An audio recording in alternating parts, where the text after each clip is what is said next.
কথায় বলে যে অঙ্গার শত ধৌতে ন মলিনত্ব না যাওয়েতে, মানে ওই কয়লাকে হাজারবার ধুলেও তার ভেতরের কালিমা আর যায় না।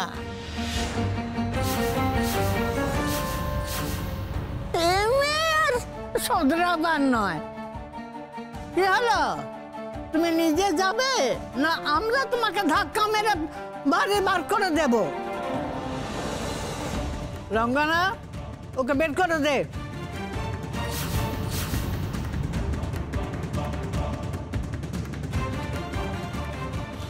দিদি রে, এরা তো সবাই মিলে জেসমিনকে ধরে বের করে দিতে চাইছে। হ্যাঁ, সবার সামনে কিভাবে আটকাবো সেটাই তো বুঝতে পারছি না। Do something. চাউমিন, বেরো, জাস্ট গো ফ্রম হিয়ার।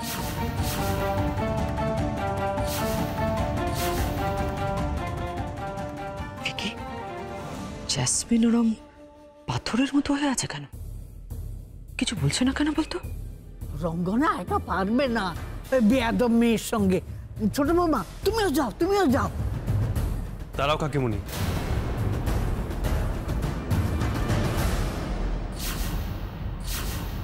জেসমিনকে কিছু বলো না কাকিমুনি। জেসমিন কোথাও যাবে না।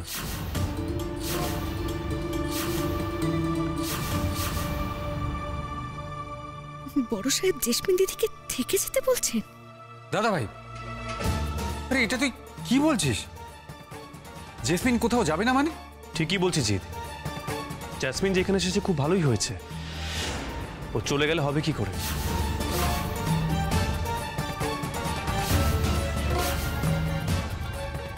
সিরিয়াসলি দীপু, মাথা খারাপ হয়ে গেল নাকি তোর? তুই বলছিস জেসমিন এসেছে ভালো হয়েছে? কি বলছিস তুই? নয়নের কথাটা ভেবেছিস একবারও? কি চাইছিস বলতো তুই? দীপু, আমরা সত্যি তোর কথা কিছু বুঝতে পারছি না। বুঝিয়ে বলছি কাকিমুনি, জেসমিন এসেছে একদিক থেকে ভালোই হয়েছে, কারণ ও সবার সামনে সত্যিটা বলতে পারবে। তোমাদের সবার মনে যে সন্দেহটা জন্মেছে আমাকে নিয়ে, সেটা আজকে দূর হয়ে যাবে, আর সেটা জেসমিনই দূর করতে পারবে।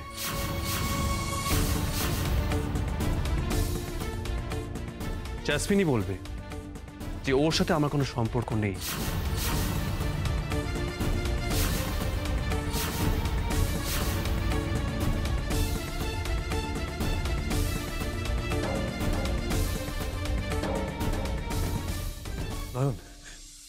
নয়ন, জেসমিন এসেছে বলে তুমি কিন্তু একদম ভয় পেও না। আমি তোমায় বারবার বলছিলাম না যে সবাই আমাকে ভুল বুঝছে, আজ আমি সেই ভুল বোঝাটা বন্ধ করবো। তুমি দেখো, কারণ জেসমিন সবার সামনে সেটা বলবে যে আমি ওকে হাসপাতালে নিয়ে গেছিলাম ঠিকই, সেটা নিছকই মানবিকতার খাতিরে, নয়ন কোনো সম্পর্কে টানে নয়। জেসমিন বলো, ফর হেভেন্স সেক তুমি সত্যিটা বলো প্লিজ।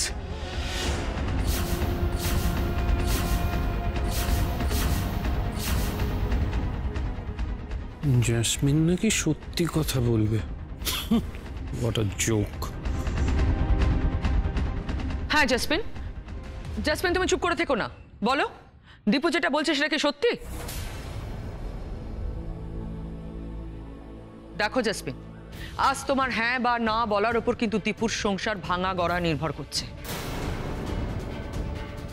যদি বলো যে দীপু বুঝে শুনে কিছু করেনি, তাহলে তো আমি বলবো আমার ছেলেটা বিনা দোষে সকলের কাছে গালমন্দ খাচ্ছে। নয়নের সঙ্গে সম্পর্কটা ভাঙতে বসেছে জেসমিন। নয়ন স্ত্রী হয়ে অধঃপতনটা মেনে নিতে পারছে না, আমরাও পাচ্ছি না। ঈশ্বরের দোহাই জেসমিন, প্লিজ প্লিজ তুমি সত্যিটা বলো। মিথ্যে বলতে আমি তো আজ আসিনি মিসেস বাসু। জীবনে আমি অনেক মিথ্যে বলেছি, কিন্তু আজ আর মিথ্যের সময় নয়। আজ আমি নিজেই এক ভয়ঙ্কর সত্যের মুখোমুখি।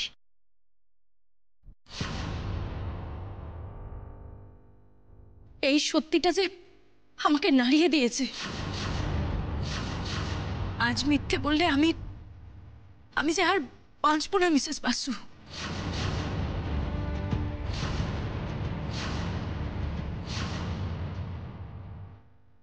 কি হলো, থামলেন কেন জেসমিন দিদি? কি এমন সত্যি কথা যা না বললে আপনি বাঁচবেন না? আপনার গলা শুনে মনে হচ্ছে আপনার আপনার গলাটা কান্না ভেজা, কাঁপছে। কাঁদতে কাঁদতে মিথ্যে কথা বলা খুব কঠিন, তাই আপনাকে আমার বিশ্বাস করতে ইচ্ছে করছে জেসমিন দিদি।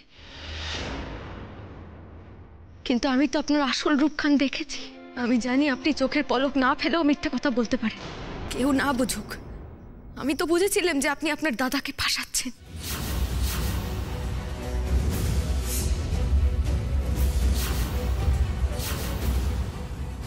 না না, সত্যি কথা বলার মতো ভালো মানুষ তো আপনি নন জেসমিন দিদি। যাক সে কথা, দিন গড়ালে মানুষ বদলায়। আশা করি আপনারও শুভবুদ্ধির সূচনা হয়েছে। আপনি বলুন না জেসমিন দিদি, সত্যিটা বলুন। আপনি তাহলে স্বীকার করছেন তো যে বড় সাহেব আপনাকে হাসপাতালে ভর্তি করেছিল নেহাতি ভালো মানুষের জন্য?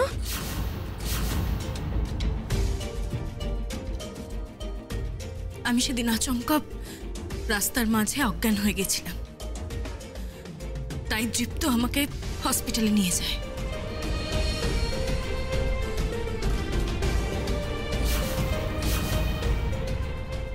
একদম তাই, এক্স্যাক্টলি আমি এই কথাটাই বলতে চেয়েছিলাম না, কিন্তু কেউ তোমরা আমাকে এই কথাটা বলতেই দাওনি। সেদিন ওর সাথে হঠাৎ দেখা হওয়ার পর জ্ঞান হারায়, আর তারপর আমি ওকে নিয়ে গিয়ে। বাহ দীপ্ত বাহ, আমাকে সত্যি কথা বলতে বলে নিজেই এখন মিথ্যে বলছো।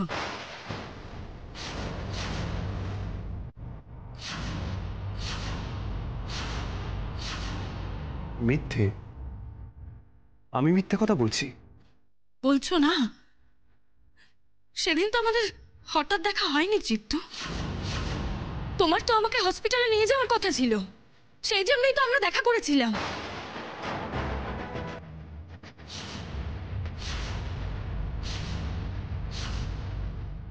তুমি কি সত্যি সত্যি ভুলে গেছো নাকি নয়নের কাছে ভালো সাজতে মিথ্যে বলছো?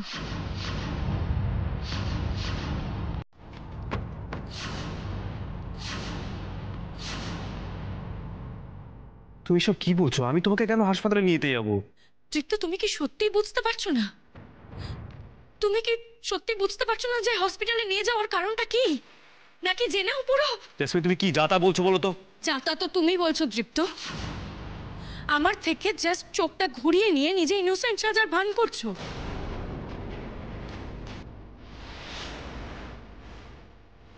আমি জানতাম দীপ্ত, আমি বুঝতেই পারছিলাম যে তুমি বদলে যাবে। আমাকে হসপিটালে ভর্তি করার পর তুমি সেই যে রিপোর্টগুলো দেখে হসপিটাল থেকে চলে গেলে, তারপর তো একবারের জন্য আমার খোঁজ নাওনি।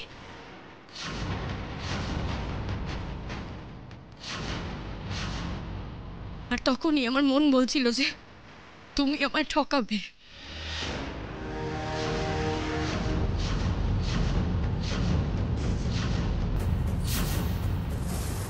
খবরদার, বড় সাহেবের সম্পর্কে আর একটাও কথা আপনি বলবেন না জেসমিন দিদি।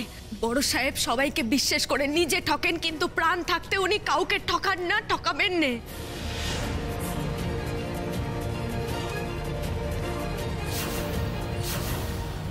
দীপ্ত ঠকায় না সত্যি? আমি যদি বলি দীপ্ত আমাকে ঠকিয়েছে আর তার সাথে সাথে তোমাকেও,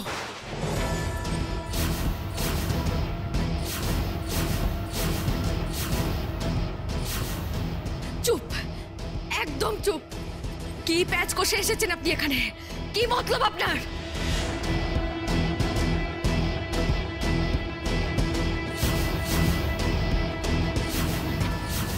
না না নয়ন, তুমি দাঁড়াও, আমাকে আগে বুঝতে দাও ও ঠিক কি বলতে চাইছে।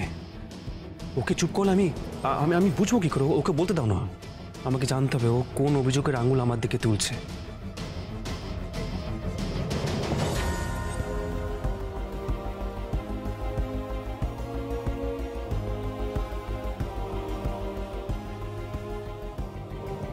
এবার বলো জেসমিন, আমি তোমাকে কিভাবে ঠকিয়েছি?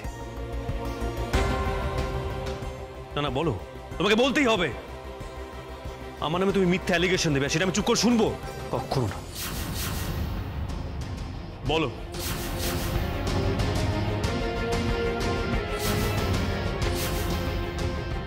আস্তে দৃপ্ত আস্তে।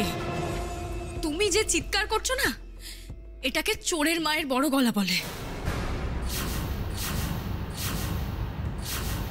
আমি বলছি, তুমি কিভাবে আমায় ঠকিয়েছো? আমার কি হয়েছে জেনে পালিয়ে এসেছো তুমি। আমায় তোমার জীবন থেকে ধুয়ে মুছে ফেলতে চাইছো তুমি।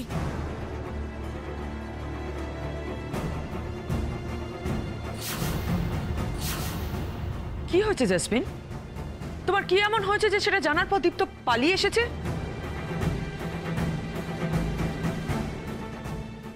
আমাকে বলো জেসমিন, কি এমন ব্যাপার যে দীপ্তর মতো ডিউটিফুল ছেলে? ডিউটিফুল না মিসেস বাসু, ওই শব্দটা আর যার ক্ষেত্রে খাটলেও দৃপ্তর ক্ষেত্রে একেবারেই খাটে না।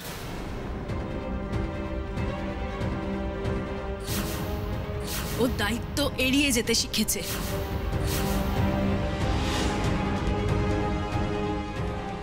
কিসের দায়িত্ব? আমি তো কিছু বুঝতে পারছি না, কিসের দায়িত্বের কথা বলছো তুমি? সন্তানের।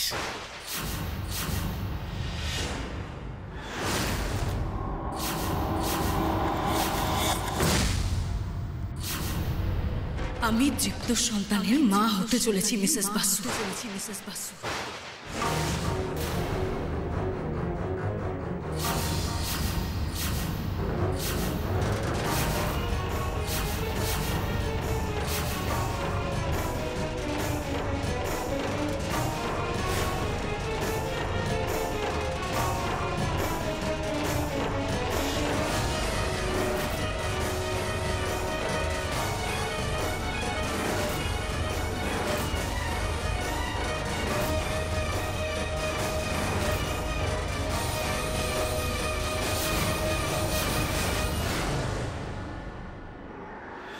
বন্ধু,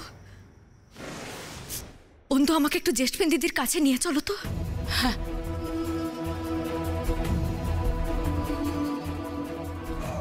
নয়ন, আমি বুঝতে পারছি তোমার মনের অবস্থাটা। তুমি আমার সাথে আলাদা করে কথা বলতে চাও তো আমি বলবো তোমার সাথে আলাদা করে কথা। আমি এটাও বলবো দৃপ্ত আমাকে আর তোমাকে দুজনকে একসাথে কিভাবে ভালোবাসার নাটক করেছে এতদিন আমাদের সাথে। তারপর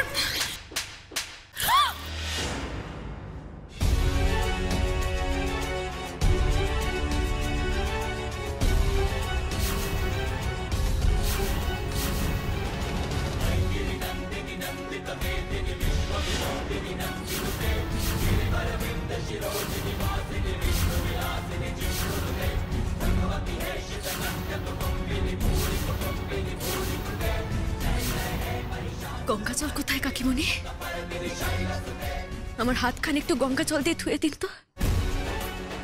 এই মেয়ে মানুষটাকে ছুঁয়ে আমার হাতখান অপবিত্র হয়ে গেল যে।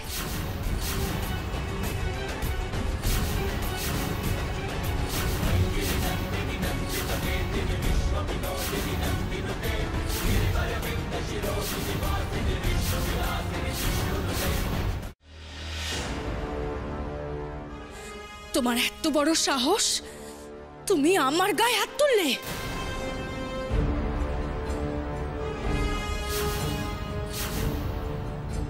এই রে, জেসমিন আবার রেগে গিয়ে নয়নকে চড় মেরে দেবে না তো? তাহলে ওর ওপর তৈরি হওয়া সিম্প্যাথিটা কিন্তু মুহূর্তের মধ্যে উবে যাবে। দিদি, স্টপ হার, থামাও কে। সাহস নয় জেসমিন, বিশ্বাস। তুমি নয়নের বিশ্বাসে আঘাত এনেছো, প্রত্যাঘাত তো হবেই।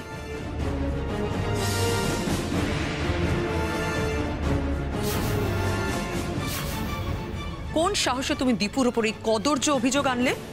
কোন মানুষের উপর এরকম কদর্য অভিযোগ আনা যায়?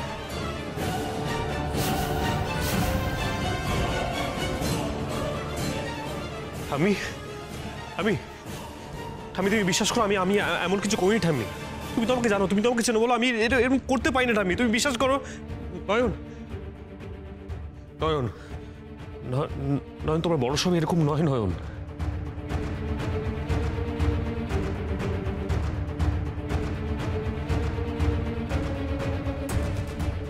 বিশ্বাস করো, আমি স্বপ্নে এরকম করার কথা কখনো ভাবতেও পারি না। নয়ন, তুমি কিন্তু ওর একটাও কথা বিশ্বাস করো না।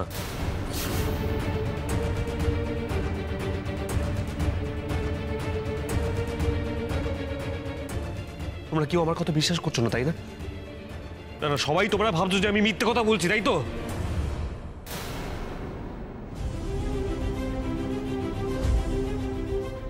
আর তোমরা কেউ আমার কথাটা মানতে পারছো না। এই মিথ্যে অপবাদের জন্য আমার আমার সবকিছু শেষ হয়ে গেল। সবকিছু সব।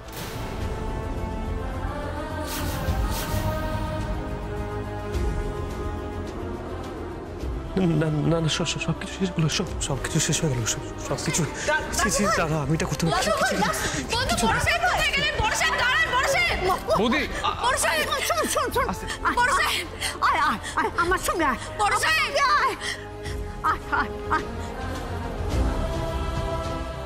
দাঁড়াও।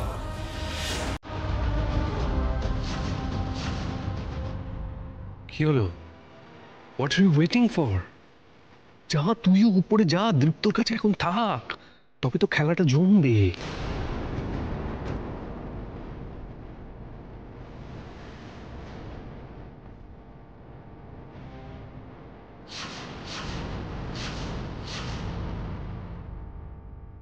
ওপরের দিকে আর এক পাও এগোবে না।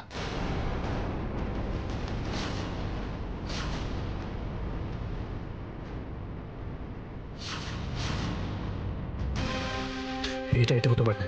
ছি ছি, এটা আমি করতে পারি না। বড় সাহেব, দাদু ভাই, বড় সাহেব কোথায় গেলেন? বড় সাহেব, বড় সাহেব, বড় সাহেব দরজা খুলুন। বড় সাহেব, দাদু ভাই, বড় সাহেব, দাদা ভাই, দাদা ভাই, বড় সাহেব, দীপু, দাদু ভাই, খোল ভাই, দাদা ভাই, খোল। বড় সাহেব। এই রে, সবাই তো খুব কনসার্ন দেখাচ্ছে। না, আমাকেও এবার একটু দেখাতে হবে। দীপু, দীপু তুই দরজা দিলি কেন বাবা? দরজা খোল। বড় সাহেব, না না না না না না, আমি এটা মানবো না নয়ন। আমি এটা কিছুতেই মানবো না। এইসব জেসমিন কি বলছে? ও আমায় মিথ্যে বদনাম দিচ্ছে নয়ন, মিথ্যে বদনাম দিচ্ছে। নয়ন, তুমি ভাবতে পারছো না, আত্মীয় স্বজন, পরিবার, বন্ধু বান্ধব, বিজনেস অ্যাসোসিয়েট, সবাই সবটা জেনে যাবে, সবটা জেনে যাবে। সবাই আমাকে ঘেন্না করবে নয়ন। না না না না,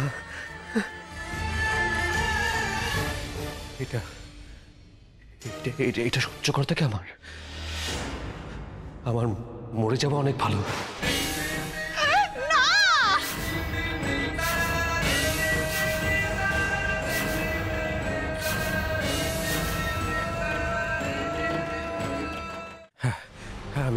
আমি মরে যাবো, আমি নিজেকে শেষ করে দেবো, আমি মরে যাবো আমি। বড় সাহেব, বড় সাহেব আপনার পায়ে পড়ি, আপনি দরজাটা খুলুন। দোহাই ভাই, ভাই কোথায় তুমি? ভাই কিছু একটা করো।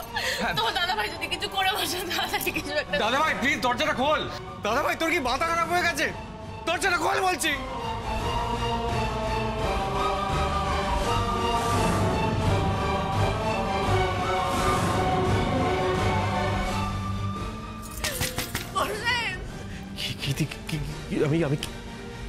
কি দিয়ে নিজেকে শেষ করবো? কি দিয়ে নিজেকে শেষ করবো? কি দিয়ে? এই গন্ধ যে শুধু আপনিই মাখেন, আর এই গন্ধ দিয়েই আমি হাজার মানুষের ভিড়েও আপনাকে চিনে নিতে পারি। কোনো ভুল হবে না আমার।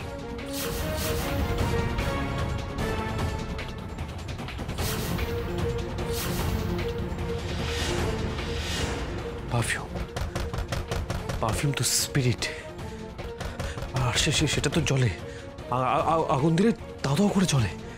হ্যাঁ,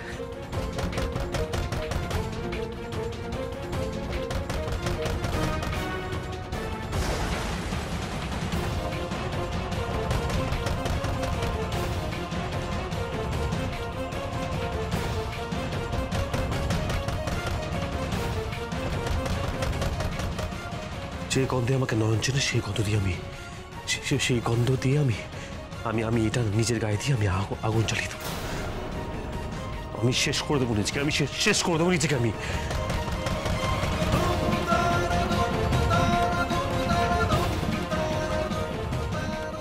দরজাটা খুলুন।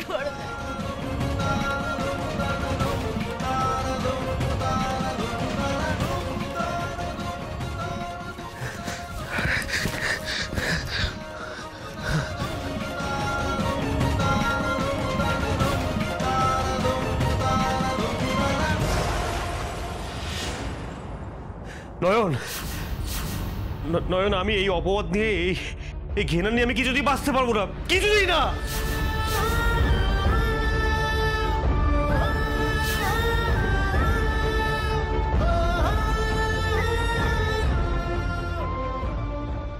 আমি আসছি মা, আমি তোমার কাছে আসছি।